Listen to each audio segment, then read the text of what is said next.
నేను ఆవేశపరుణ్ణే కానీ అవినీతిపరుణ్ణి కాదు అని డైలాగ్ కింగ్ మోహన్ బాబు అన్నారు.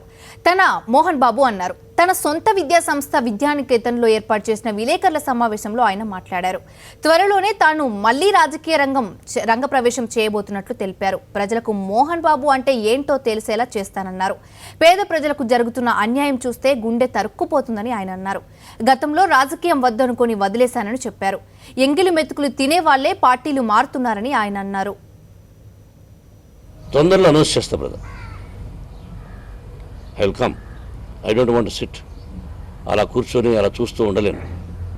నా తల్లిదండ్రుల మీద ప్రమాణం చేసి చెప్తున్నా, ప్రతిరోజు బాధపడుతున్నాను పేద ప్రజలకు జరుగుతున్న అన్యాయాన్ని చూసి, కొంతమంది చేస్తున్న వాగ్దానాలు చూసి.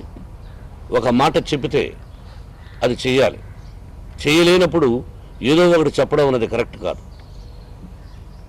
అంతకంటే ఒట్టు లేదు, ఒట్టు వేయాల్సిన అవసరం లేదు. ఇది వాస్తవం. జంపింగ్లు ఎక్కువైపోయినాయి. అది ఎంగిలి కూడు. ఒక కంచంలో తినాలి, ఒక కంచంలో తిని అక్కడ గెలిచి నా ఇంట్లో ఉండి మళ్ళీ ఇంకొక పార్టీకి వెళ్ళడం అనేది కరెక్ట్ కాదు. చావో బ్రతకో 4 సంవత్సరాలు 5 సంవత్సరాలు వ్యక్తిత్వం చావకూడదు, ఆత్మను చంపుకొని బ్రతకూడదు. ఏ పార్టీ అయినా ఆ 5 సంవత్సరాలు ఉండాల్సింది. లేదా ఎమ్మెల్యే పదవి నేను రాజీనామా చేస్తున్నాను, నా నాయకుడు పనికిరాడు, నేను రాజీనామా చేస్తున్నాను అని రిజైన్ చేసేసారు.